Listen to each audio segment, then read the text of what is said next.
Hello, everyone, and welcome to Viewpoints, FOV Ventures podcast series, where regularly we invite some entrepreneurs and founders of interesting companies around certain topics and have a healthy discussion about a variety of subjects. Today, we are discussing a topic which is a very, very dear one to my heart, and it is transmedia. My name is Tiago. I am the entrepreneur in residence here at FOV Ventures. And let me start by introducing you our two guests for today. Welcome, Haz from Hazimation and Ben from 555Comics. How are you guys? Good, thank you. Awesome to be here. Right. It's an honor to have you guys here. So, why don't we go for a quick round of introductions, as well as asking you to share a transmedia IP that you're loving lately. So, why don't we start with Haz? Hi. Well, firstly, great to be here. I'm Haz Dalal. I am the founder of Hazimation, a production company I set up with my business partner, Paula Crickard. And we produce animated series, video games, and feature films entirely in Unreal Engine. And we just recently finished an animated feature film called Rift, which comes out early next year. And we just released a Fortnite game called Moontopia, which I'll talk about a little bit about, which is a big transmedia project. The transmedia project I'm actually really excited about at the moment, which came out, is actually a movie called Gran Turismo, which is based on the video game. And I thought what the guys at Sony PlayStation Productions did was very smart on how they were able to take a simulation and change the viewport in terms of how an audience lenses it into a cinematic experience while still reflecting the IP. I thought that was pretty genius. That is a great one. Actually, we should really talk a little bit about that because the PlayStation studio strategy on the one Sony strategy has been quite interesting, but more on that later. Ben, why don't you introduce yourself? Yeah, I'm Ben from 555, or in Japanese, Go Go Go Comic. And yeah, I'm really excited lately. I'm at this team, Scriptic. They used to be called Electric Noir. They're making some really cool interactive stories with like a mixture of chat and live video kind of footage and just a little bit of everything, and just seem like an awesome, really nice founders and really cool people doing cool things. That's one for me to research after this. Absolutely. Okay, folks, let's start the discussion by allowing our viewers and listeners to understand a little bit more about what each of your companies do. Okay, so brief discussion. So let's start with Haz again. Okay, so I've kind of already given a little bit info already in my intro, but specifically, we set our company up with the idea of a game engine being the driving force that produces all our content. So as opposed to like other production companies where they use live action or they use a bunch of animation workflows and so on, we decided to set the company up with Unreal Engine in the middle, and we end up spinning out of that our first feature film entirely using game engine. But because we're in a game engine, we're able to spin out and do video games as well. So we end up doing a spin-off video game on the movie Rift called Max Beyond, which end up getting us signed to the independent developers program at Xbox. So within a time space of a year, we became filmmakers to console developers, and then most recently, we took an IP that we were developing called Moontopia, which is a TV show. We couldn't get anywhere with it. It's very hard to break into the TV animation market, as I'm sure Ben will appreciate. So we paused it. And then when UEFN, which is Unreal Engine and Fortnite, came together to create this tool called UEFN, we found, oh my God, this is a great opportunity for us to reboot that Moontopia IP, literally by taking all of the assets we had created already and migrated it into the Fortnite experience. And that's what's recently come out at the moment, which you can all play on all the game consoles. That's awesome. I have played Moontopia on UEFN, as I've told Haz, and I can tell you, it is a hard game to master, but it's a very fun game to get into. So I think you've hit the nail on the head. Ben, shall we go with you? Definitely. So with 555, I have the TV on portrait mode back there because we're all about portrait mode, mobile video. We make Luna. She's the world's biggest anime TikToker. She updates her mysteries, like she says in her bio. She goes to school just like you. Student disappearances, phantom clown sighting, just the usual. and she's updating those mysteries every day in real time. 9 a.m. complaining about going to school. 3 p.m. is finally over, and she's headed out into the woods to get kidnapped by a clown or something like that. It's really fun because it's all real time. So there's that added dimension to the story. And then we open up these universes to the fans to create their own characters in. Like Luna is kind of the Iron Man of her universe. And then the fans get to try to create the Black Panthers, the Captain Marvels, and everybody else in this universe. They can get student IDs. And from watching Luna on Twitter and TikTok, they can kind of try and evolve and give their own take on it. Because everybody can tweet, everybody can snap a TikTok. Writing a novel, writing a chapter, not everyone can do that. We're not as conditioned, not as practiced. So it's a fun way to legitimize fanfic. Interesting. Yeah, that's a very valid point that I am wanting to touch a little bit more deeply later on, which is audience participation and how that plays a role into what you're building. But I like how already you're saying we're lowering the barriers and therefore allowing everyone to be legitimized in their contribution at the same time, which I think more IPs and more franchises should try to do overall. So we've started to open up a few rabbit holes that I personally want to explore, but let me just keep to one of the questions and topics that I wanted to ask you. Again, just for the viewers and listeners out there to also understand a little bit more about your journey and your business's journey. So what led you to explore a more transmedia approach to your business, and how has it evolved since you founded them? Ben. Yeah, I'm an impatient person. Like I guess it's I'm not quite a complete, like social media native generation. Still, I want feedback fast. I need that dopamine hit. I guess they've conditioned me strong enough. So I want to start to know. I came from an app development background. I want to start testing early. This is like, lean startup model of getting it out there fast. We talk about it as lean story model. We want to know, are we making something the fans are going to enjoy, and so that we're not wasting years and decades of our life trying to make something like that. So that's been a big part of why we do it this way. And also just because, I'm intimidated by the incumbents of movies and traditional anime and the Miyamotos and Scorsese's and whatnots. And so I think I tried to invent my own goofy new sport kind of things that I can be good at because I'm the only weirdo playing it. So I love it. That impatience in this case is the mother of your invention. I love that. I love that. So let me ask you specifically a question on this subject. So would you, by testing on market, be willing and ready and have killed your so-called darlings in the past? And is that done, would you say, at the level of characters, or at the level of stories, or at the level of whole IPs? definitely, it's very community driven. Like episode 1 of Luna's story, there was a friend in the background that was gaming. We saw a reaction that the fans really wanted to know who that was. So in the next episode, she was front and center and now had a name and a face, where she was planned to be a kind of like in the background, never really showing who she was. So it's very community driven in that sense. And yeah, where there is a lot of,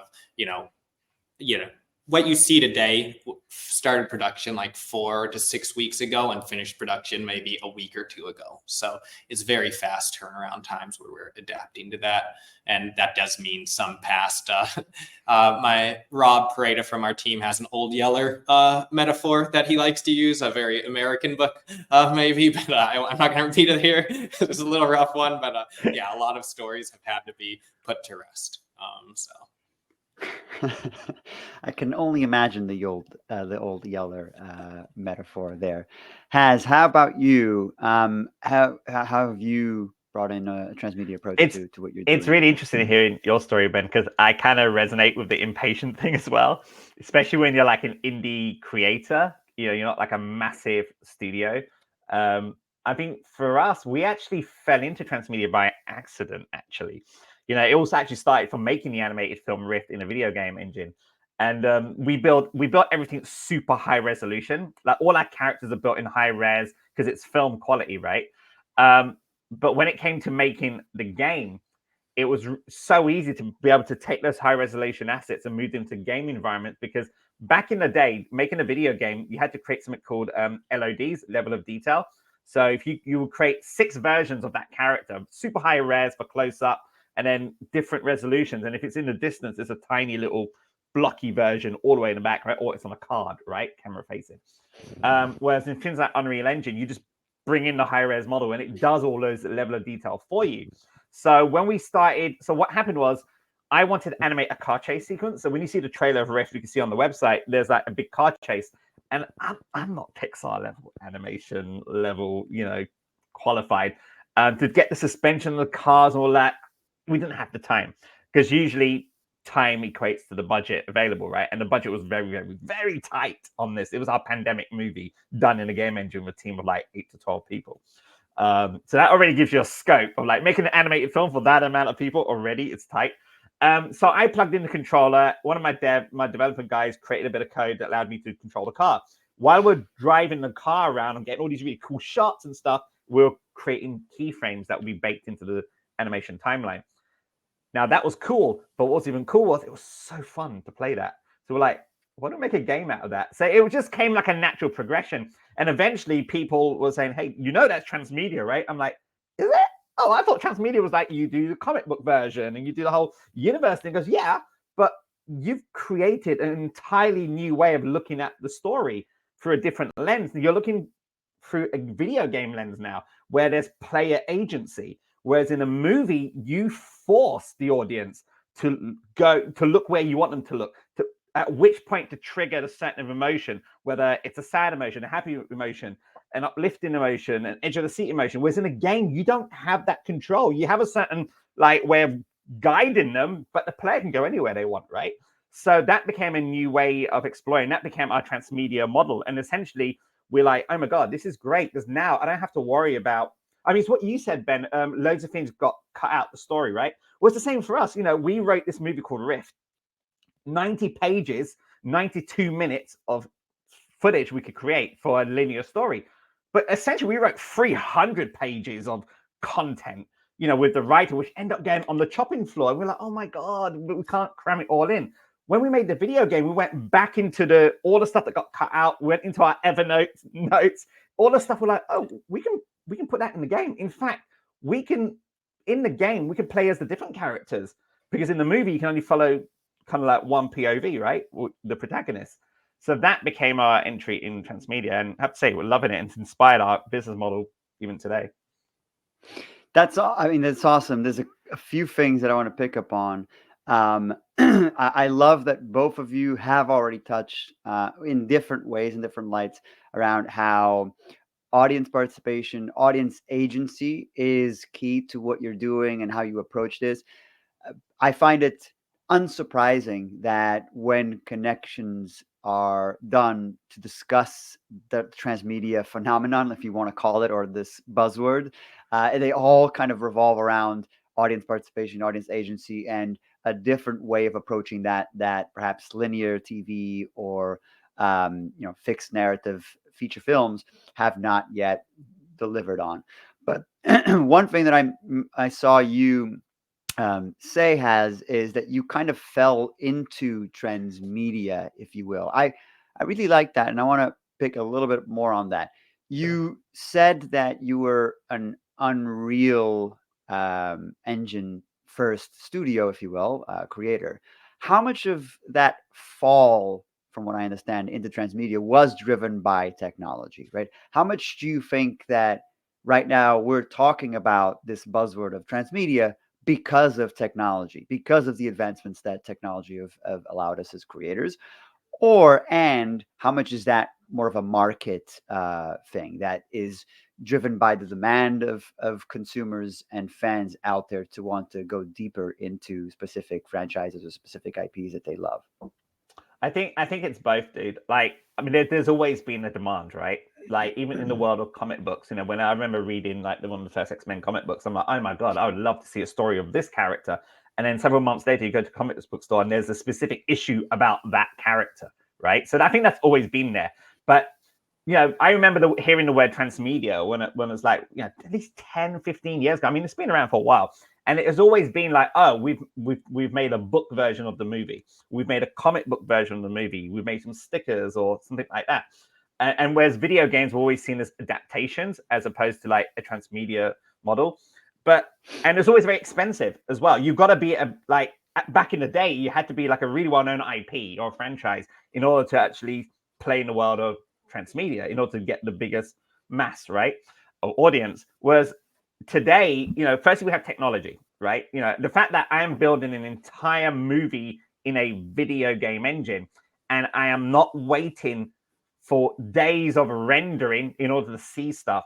I'm able to move the camera in real time. I'm able to direct motion capture performance in real time. I'm able to get shots out into my edit way quicker than it was, say, doing conventional animation, where you storyboard it, then you do your animatic, then you do your light and block out. There's several phases. And when you try to go back, it's very expensive to go back because you spent that money and all of that. Whereas I find with something like Unreal Engine, it's allowed me to really find the voice of the story, but also most importantly, as a creator, I have this luxury, which I don't get if I wasn't using technology, such as real-time technology. And that is the luxury to find my voice as a filmmaker, to experiment. Because usually when you're using traditional conventional tools, even if you look at live action, right? When you're on set shooting a movie, you've got a fixed amount of days to get that sequence or sometimes the movie. You're up against daylight or moonlight. Whereas in a video game engine, you don't have that. So of course, because of that luxury and that freedom you get as a creator, you are going to automatically get spin-off ideas. All those ideas that you would normally think, oh, we can't do that. You try them out and you shelve them somewhere. And all of a sudden, you release a teaser trailer of your film, which we did.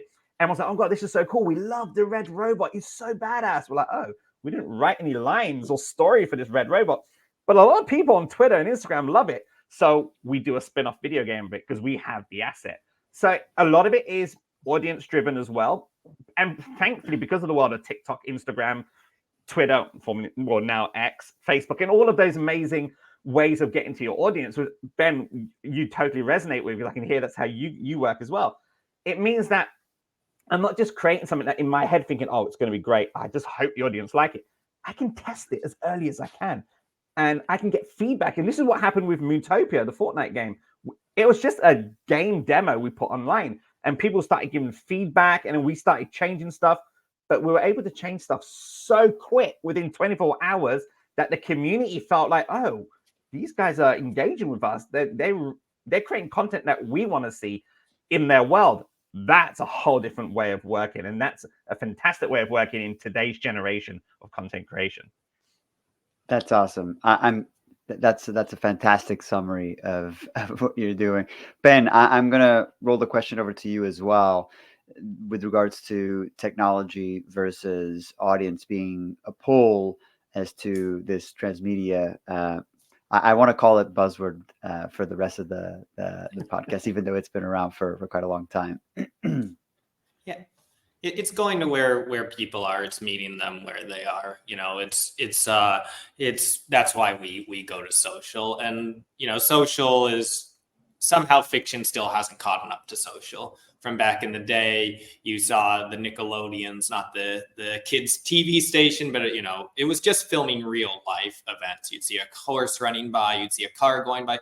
That's a lot like what Instagram and stuff is today. It's just showing real life events. But eventually we figured out how to evolve it to fiction, just like radio to War of the Worlds. And that's what we're really trying to do, is involve it to fiction, because I think when you get fiction involved, then it stops being the thing that depresses people. We all need to unplug from the real world a decent amount. Seeing too much of the real world gets a little depressing. We need something fantastical. So that's where has talked about, like, Unreal Engine is their engine, like, the social engine is what drives us, and then that shapes our content, because it's not just stories told on social. Luna's holding a selfie camera and talking to you, and then that makes it natural for people to talk back to her. So that really shaped the story and how it goes.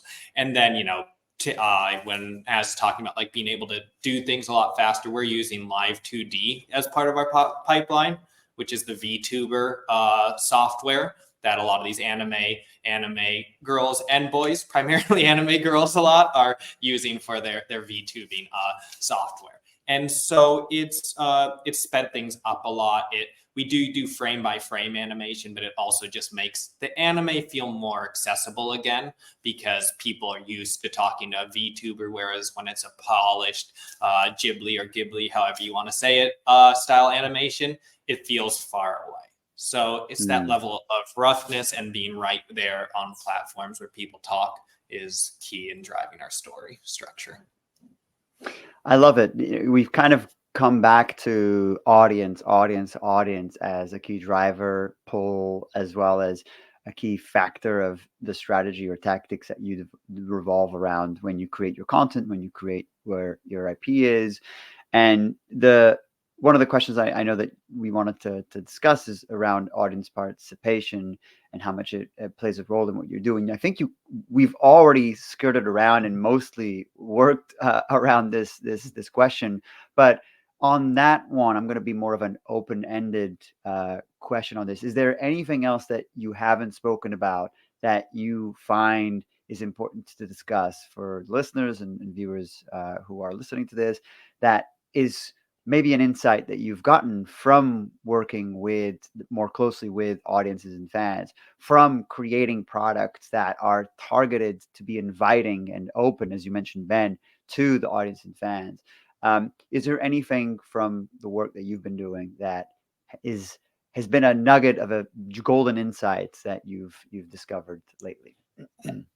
I think a lot of people just think of Transmedia and think of like this insane board with like red strings connecting everything all together. I know that's the mistake that we made for like a number of years at the start of like these super multilinear stories that it would take a detective or a beautiful mind to be able to comprehend. It needs to be pretty simple to get into. It needs to be easing into things, and so we realize that you just got to keep it simple. And then for we have fans who have huge backstories on their characters and everything. They all started with just a comment to Luna, and they just got eased in progressive onboarding. Nobody wants to read instructions. No video games come with I used to love the instruction books. I got a few over here next to me because I love the artwork in the classic ones, but nobody wants that. We just ease them into onboarding. That's the beauty of Transmedia, I think, is that, and this progressive kind of onboarding disclosure that can happen. You need to ease people into it is a real key, and then let them run wild within your world and let them guide it, because usually Transmedia, you should be doing it in a pretty lean way, not in a massive production way. You see Quibi back in the day. I do respect what they did. A lot of people rip it completely, but and then you see this Real Shorts one that just came out from China of this really kind of rough kind of content, and it's but they couldn't move fast with that kind of content, and that speed is real key compared to trying to get the big names, the Bruce Willises or the Kevin Harts involved. There's a lot of red tape to get a name like that then you can't change the script last minute. But now we are all imagining what the Transmedia project of Bruce Willis will look like. I can only wonder. But I like what you said, Ben, around making it super easy and making it look like not of a hard lift, right? The image that I have in my mind already is someone pulling a string, and 15 hours later that string still is running, and they, unbeknownst to them, kind of still keep pulling just because they want to know where it leads to. I love that. How about you? I mean, any golden insight? For me, it's been, one story I'd love to share is when we did the first demo, the game demo for Rift, right? And we put it on Steam, and we used something called early access. So for those listening, early access is where you put your game out very early for people to play it and feedback and test. It's brutal. It's brutal. The gaming audience, they don't hold back. And we actually got more negatives than positive, but it worked to advantage because firstly, I've worked in the game industry before I was in the film industry, but that doesn't mean I can make a game for the market right away. Right? Just because you can make a game doesn't mean you should make a game, right?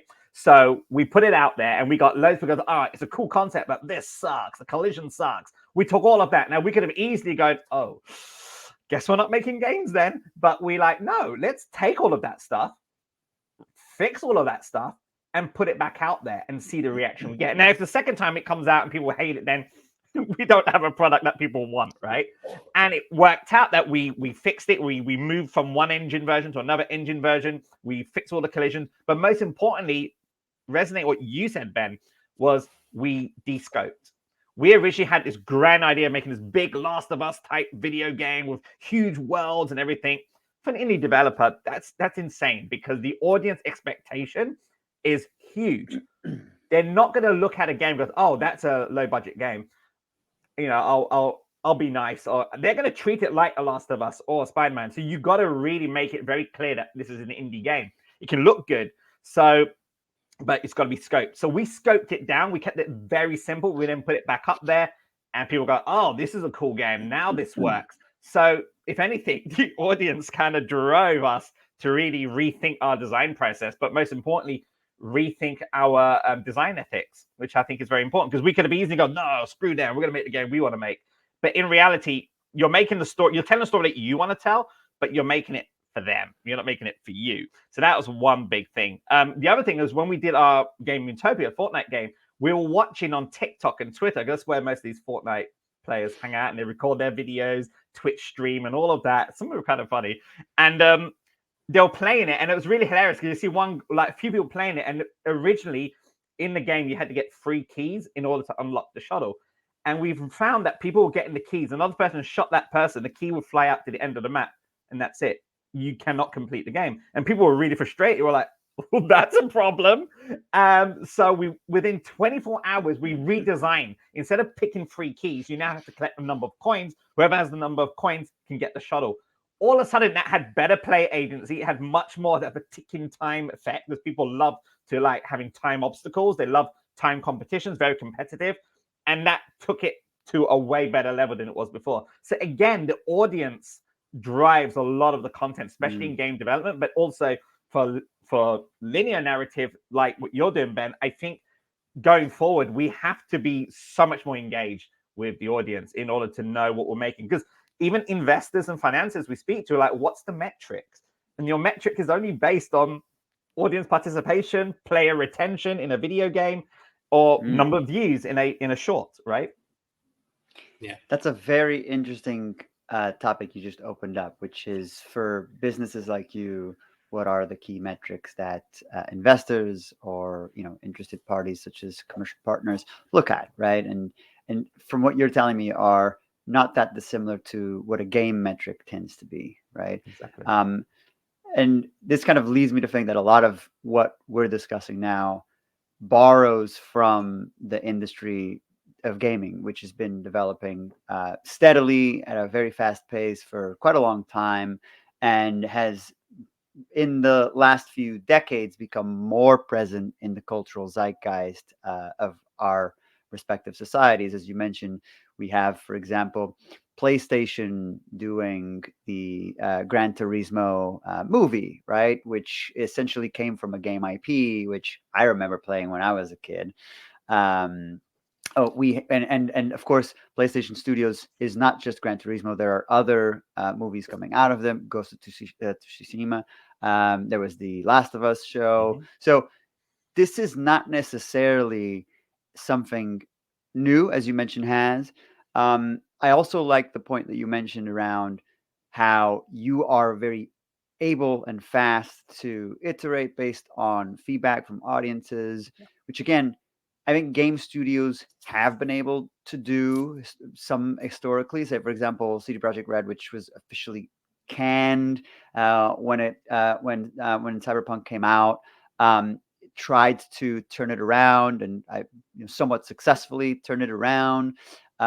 You have a few other games like that, but movie studios historically, the big companies and conglomerates in the entertainment industry have not necessarily come from this iterative, this very let's try and fix and then put it out perspective. They've typically invested a lot of money in the development and the production and the post-production before they even put something into an external test audience, right? With everything up until that point being only seen in dailies or weeklies with internal audiences. And by the time that it does reach an external market audience, all of that cost will have been sunk. And so historically, movie studios have been a little bit reluctant to alter and change and going back to the drawing boards, even at the potential detriment of the commercial success of a movie or a general TV show or something like that. So my long-winded question is why are we all now, not just startups, but also traditional incumbents and big conglomerates, talking about this buzzword of transmedia? If it's not new, if it's not something that has come historically from the way that these big companies have operated, um, why is it interesting now? And let's start with anyone, Haz or Ben. How about Ben? I think it's because of the pipeline, the bandwidth that's there now. Like we're talking about transmedia games. Like back in the day to make the Street Fighter like transmedia with Jean-Claude, there wasn't much bandwidth to put that out. There was only a certain number of movie theaters to put it out on. Now you have Netflix, which basically has unlimited bandwidth. It doesn't have 24 hours or 24/7 kind of like. Even 24/7 is very limited bandwidth on how much content you can get out, and then it's limited to, okay, if you're going to use that amount of very valuable space, you've got to make a huge investment. I think why transmedia is characterized to me by these small bet kind of transmedia experiences, because I don't think the old like Hulk going into a TV show is so much transmedia as much to me. It's these small bets that, because now you can make 365 swings a year, for example, if you're doing it through social, versus one swing every 3 or 4 years with a movie, or one swing, even it's a season of TV show is figuratively one swing because you produce it all in a batch and then you release it. So I think it's the small swings. I like this book, Little Bets, a lot, and it's all about those being able to make those little bets that lead into a big bet. I love it. So having a bottoms-up approach as opposed to a tops-down approach to creation development. Yeah. As I think, definitely what you said, Ben, as well. But just going back to like Street Fighter, for example, when Hollywood did try to do the movie version, that flopped massively, and it was so obvious why it flopped. And that was because they never worked closely with the game developers, the creators. They literally took the material and tried to put a Hollywood spin to it, thinking that's what the audience wants. Flash forward today, success of Nintendo's Mario Brothers movie, which when you look at the front billing credits, you got Miyamoto as the producer on the show, right? And that clearly shows in there, even the references they make to the game. Even non-Mario fans get it straight away. So they're connecting material by working close with the developers as well. Even the last Mortal Kombat movie as well did really well. So I think referencing what Sony PlayStation Production doing is really smart, because they're going directly to the source material, and they're working like The Last of Us had some of the people who were in the game cameo in, like Troy Baker, for example, cameo in there. They had the game director Neil Druckmann end up directing an episode or two, I think. That just shows where we are today. And I think that's because back in the day, I remember trying to get a job from video games into film. There was a level of snobbery. It was like, oh, you make video games, we make movies. Those two can never connect. What are you talking about? Movies are the big boy thing, right? Whereas today, that line has blurred massively from an audience point of view. Gamers watch movies, movie goers watch and play games. That convergence is just so much blurred, but also the way we make content. We're using video game technology. Look at The Mandalorian, using all these virtual production, LED walls, using game engines to drive the visuals. All of a sudden, the game technology, the game industry, who were once seen as like, oh, that's a whole different thing, that's never going to come into Hollywood, is now very much influencing the content that's coming out on our streamers, like, Twisted Metal, again, by PlayStation. As well as how we're making content. And I think that's why transmedia has become much more apparent today even though that buzzword has been around for a long time, I think you'll see more content because of that convergence between the two industries. Interesting. Yes, long are the days of the Super Mario Brothers movie with Bob Hoskins and Dennis Hopper. Yeah. Although I still have a soft spot for that one. Same. Okay, we're getting up to the last 10 minutes of this. So we've talked a little bit about incumbents and how they've perceived historically adaptations of game IP and vice versa, and how this cross-pollination of media and IPs has been present or not, or has done wrongly historically, and now is perhaps being done a little bit better. So in your worlds, in your businesses, I'm going to talk about challenges that you're facing. What are some of the biggest challenges that your companies and you yourselves are facing, either inside or outside, whether that's potentially conservative incumbents like we were discussing, or legal frameworks that might impede anything that you're trying to do, or just market standards that might be outdated to the current necessities of the market. Help us identify some of those. Ben. Yeah, I think it's you mentioned TikTok, and everybody kind of like, oh, I don't use TikTok, or like, it's just thought of as something that you can only get on there and go like this for, and that's the kind of content. Like, so it's just it gets really marginalized in ways when you talk about your content being on TikTok or on social. That's a tough one. I think in the early days it was tough that we wanted to do this with other people's IP because we knew how hard it was going to be to develop our own IP, but they wouldn't give it to us, and I'm hoping that we have a happy ending and we're on our way there. Like, George Lucas he wanted to make Flash Gordon. He didn't want to make Star Wars, but they wouldn't trust him with the IP for that. And so, lots of times now we have a lot of people asking us to take the IP, and we're just starting to take on some outside projects.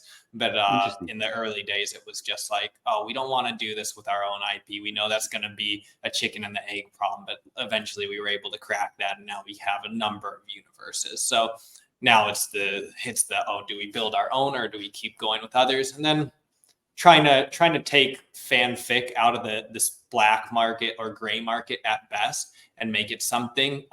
We're having to do a lot of work on the contract and legal side, and with our fans worldwide, how to do that. I think there's a lot of opportunities with Web3, but I think Web3 also keeps shooting itself in the foot with some of the stuff that some of the outliers do that make the news. That it's tough to get mainstream creatives like comfortable with that as well. So it's the incumbents with the IP, and then who look down on transmedia at times, like Haz was talking about with games. It's the IP holders we're tough at first, and then it's the new bleeding edge tech can be often used in not the best ways at first, because innovators can be a little bit crazy and do some crazy things that make it hard for some of the more middle of the bell curve trying to use it to implement it.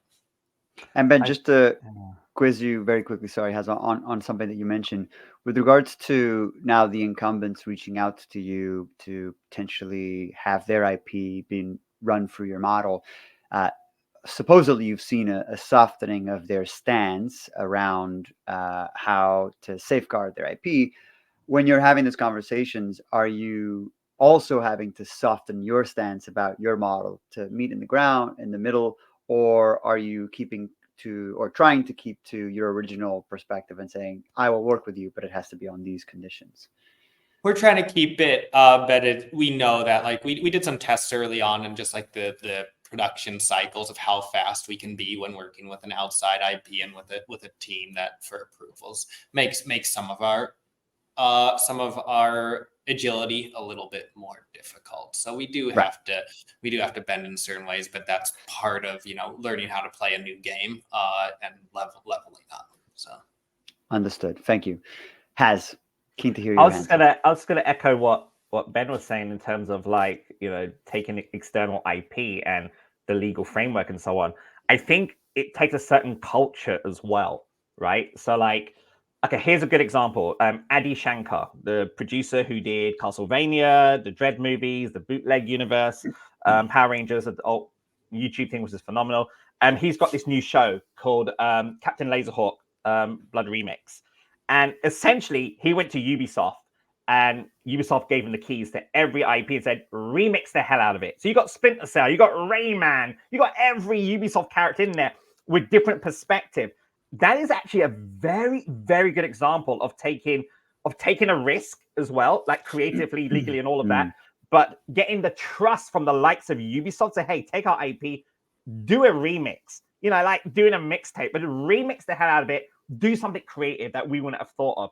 That's very rare. And obviously Ubisoft being a French company, very art driven, I just don't think something like that would have happened if you took like, say, a US based or Hollywood studio, say, hey, can we remix like all of your IP and do something really batshit crazy? So I think that it takes people like Adi Shankar, who's frigging like out there when it comes to taking stuff and like making subversive content. I think that's what Transmedia is going to allow to make more subversive content. And lastly, for us, like the tricky stuff that we found of our content is when we first did Rift the movie, we showed the first 10 minutes, we had the Unreal Engine logo appear. And we were like so proud, like Unreal Engine, we're using a game engine. Actually, that was a negative effect because people, when the minute they saw an Unreal Engine logo, they're like, oh, it's a video game, right? It's going to look like a video game. It's going to feel like a video game. It's a psychological thing. And that's for the audience as well. So what we end up doing, like 7 months later, we had a new date. We did a new test screening. We removed the Unreal Engine logo. We didn't even mention we use a video game engine. We're like, this is a 3D animated film. Go check it out. The reaction was different. The feedback was different. No one mentioned video game.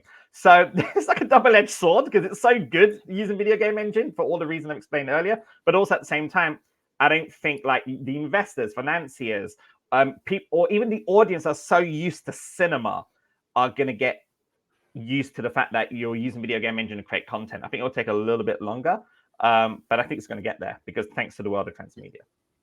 That's an awesome insight. Definitely a golden nugget, unexpected one. The fact that you, by removing the expectation that this was created in a specific engine, have the mindsets of the audiences totally in a different way and therefore more welcoming, more receptive to the product. I also really enjoyed the mentioning of Ubisoft's approach to remix culture. It kind of reminds me of a very old example, which was done not because of remix culture. It was obviously a US company, and therefore it had to be driven from an M&A process, right? Because you really, they believe that you have to own everything so as to be in order to remix it. But when Turner Broadcasting bought Hanna-Barbera and all of the vaults of cartoons and comic strips that were there that were kind of totally dormant sometimes. And out of that, Adult Swim came with Space Ghost Coast to Coast and so many other random nonsensical ideas just because, okay, we have 50,000 strips of this character that no one remembers. All right, let's give him a new life and try to bring in these new characters. So kind of reminds me of that. I'm kind of looking forward to seeing what else can be done. Okay, wrapping everything up. I know that we were talking about challenges. You also gave us a little bit of insights, but with regards to challenges, I know that some of our audiences might be investors, some of our audiences might be entrepreneurs. I'm actually keen to understand what are problems that you think you need solving that the community out there, the listeners out there could be putting, pen to paper, rolling up the sleeves and creating products or solutions or services to help you overcome them. Oh man, that had to go to me, didn't you? Here's the thing. I think we're seeing a lot of things to do with AI at the moment, right? I mean, come on, we had to speak about AI on this, right? At least mention it. And the thing is, there's a lot of. We took 40 minutes to I know talk it took about 40 AI, minutes to get there. Pretty impressive. I think there's a lot of tools out there. I think the problem that I'm finding is, as a creator, I love the idea of using AI. I'm going to say it right now. I think it's fantastic because it does really great things that automates processes, that allows me to do exploration earlier on. But the problem we've got at the moment is there isn't any legal framework. If you use something called Midjourney, for example, and you generate a bunch of stuff, technically you don't own the imagery because it's sourcing from other things. And I think the messaging of AI needs to be framed a bit better as well. I think at the moment, I think Ben, you mentioned a bunch of the outliers on for Web3. I think it's a similar thing with AI, is that people are just creating stuff and go, oh, we don't need artists anymore. We don't need writers anymore. We don't need music guys anymore. We can just text prompt it. That's really bad messaging, because there's creators like myself that are thinking, well, I would love to create my own data set with all of my decades of work, feed that into a data set so that I can generate additional content from my original content in that data set. But unfortunately, the messaging of AI is that, oh, no, you can just use Midjourney. And it's just, we can replace people's jobs and so on. And I think that's a bit of a problem. I would love to have more creators like us that share and say, hey, if we create our own data set, which is a pool with all our own content in there, and we create additional content from our original content using AI to help facilitate that, I think we're going to get a better understanding of AI. It's going to be embraced a bit better, and it's going to be less negativity. So I think there's going to be some messaging help there. That's a very interesting. Just very quickly, do you see that being done at an individual creator level, so the has AI pool data set, or would you see that as a, hey, cool members of this community or cool artists of bande dessinée, and that level would create output? I think so. I mean, of course, I can do it individually because obviously Hazimation owns every single asset that we create for our IP, because we create original content. But if we were to do something like that, as long as the legal framework's in place, then yes. Yeah. Because at the moment, it's very, very dangerous to create something and put it out there and say, hey, that's a piece of work, when it infringes all kinds of things. So we need a lot of help from a legal point of view, from a messaging point of view. Great. Ben, how about you? Problems needing solving? Yeah, I think we all look like we're part of semi-remote teams or hybrid remote teams. A lot of transmedia projects are different freaks and geeks and outliers all around the world like us. And we have about 40 people all around the world. We have an animation studio in Brazil that is great, but even that with our office there, it is remote 1 or 2 days a week for them. And I think just this tough thing about remote is the eavesdropping. That doesn't happen. If you're in a real animation studio, you hear two people talking about a thing, and it's easy to jump in and hopefully add a positive take. Sometimes the eavesdropping in an office can be a little annoying, but I think a lot of positivity comes from eavesdropping. A lot of positive onboarding happens. We can't go through the Slacks and open up each message and whatnot. There something around eavesdropping, something about, and maybe going to what has bringing up AI, some kind of unrolling kind of thing that's just going to go through all of the public chats and then provide a digest that you could tap in and keep zooming in on. I think would be amazing to make Slack and whatever chat app you're using a whole lot more easy to use. Because eavesdropping is key for the team. Future of work is not a topic I thought of ending this podcast on, but it is a problem and it needs solving. So if you are listening, definitely get your hands dirty and start solving it. I want to thank Haz and Ben for having been fantastic guests in today's podcast. I'm really excited that we were able to, one, keep the time, but have such a very interesting and fruitful discussion on the topic of transmedia. So again, thank you both. Good luck in your projects, and I'm sure we'll talk soon. And for everyone at home, please keep watching. There will be more content coming out soon. So thank you very much. Have a good day. Thank you. Bye, everyone. Bye-bye.